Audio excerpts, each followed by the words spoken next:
नाशिकच्या क्रीडा क्षेत्रासाठी अभिमानाची बाब ठरणारी कामगिरी युवा पॉवर लिफ्टर देव महेंद्र चव्हाण वय वर्ष 23 यांनी केली आहे।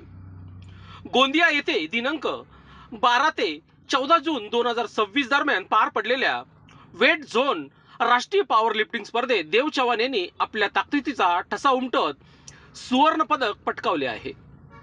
सलग 8व्यांदा राष्ट्रीय स्पर्धेत विजेतेपद मिळवत देव चव्हाण यांनी विक्रमाची नोंद केली असून नाशिकचा पहिला स्ट्रॉंगमॅन किताब पटवणारा खेळाडू होण्याचा मान मिळवला आहे। अथक मेहनत, कठोर परिश्रम, जिद्द आणि सातत्यपूर्ण सरावाच्या जोरावर देवने राष्ट्रीय स्तरावर आपले वर्चस्व कायम ठेवले। या स्पर्धेतील उल्लेखनीय कामगिरीमुळे त्याची आगामी जागतिक पॉवर लिफ्टिंग स्पर्धेसाठी निवड झाली आहे।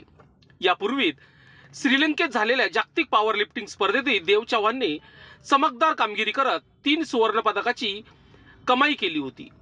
त्याच्या या आंतरराष्ट्रीय यशामुळे नाशिकसह महाराष्ट्राचे नाव जागतिक क्रीडा क्षेत्रात पोहोचले आहे। सलग 8 राष्ट्रीय विजेतेपदांचा पराक्रम करणाऱ्या या युवा खेळाडूवर क्रीडा क्षेत्रातून कौतुकाचा वर्षाव होत आहे। आगामी जागतिक स्पर्धेतही सुवर्ण कामगिरीची अपेक्षा व्यक्त केली जात असून नाशिकचा हा ताकदीचा बादशाह आता जागतिक स्तरावर नवे यश मिळवण्यासाठी सज्ज झाला आहे। लोकशास्त्र न्यूजसाठी बंटी आडाव, नाशिक।